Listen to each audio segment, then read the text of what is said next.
story of the Axe Murder Hollow. Susan and Ned were driving through a wooded empty section of highway. Lightning flashed, thunder roared, the sky went dark in the torrential downpour. "We'd better stop," said Susan.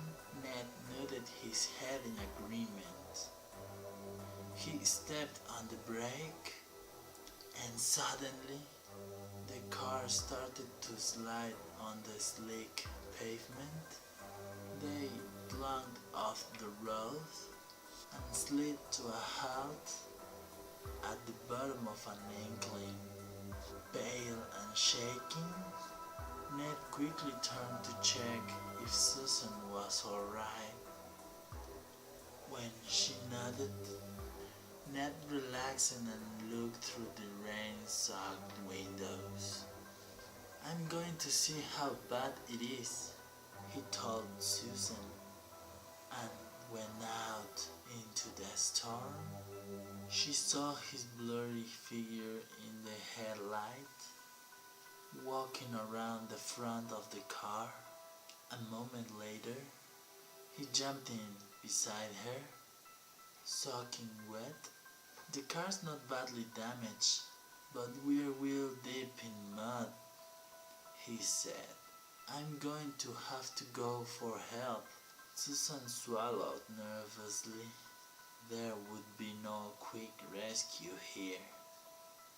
He told her to turn off the headlights and lock the doors until he returned.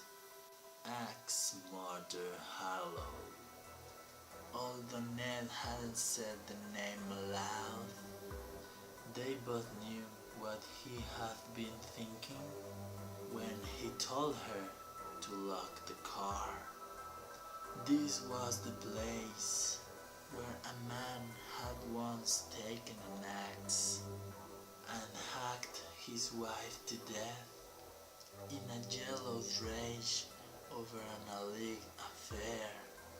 Supposedly, the axe-wielding spirit of the husband continued to haunt this section of the road. Outside the car, Susan heard a shriek, a loud thump, and a strange gurgling noise.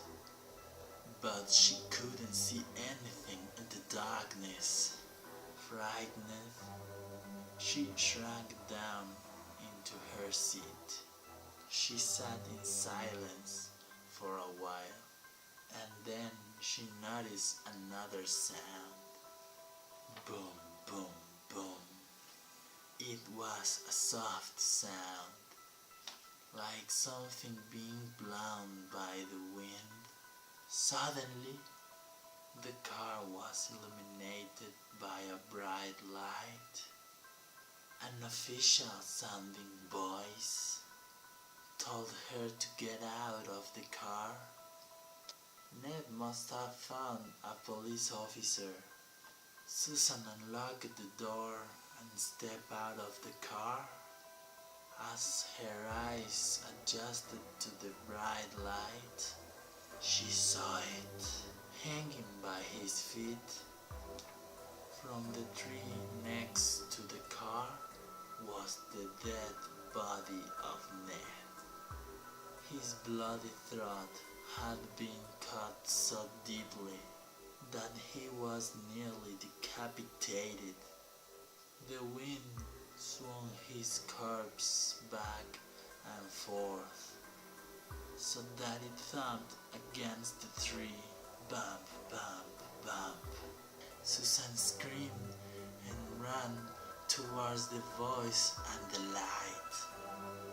As she drew close, she realized the light was not coming from a flashlight.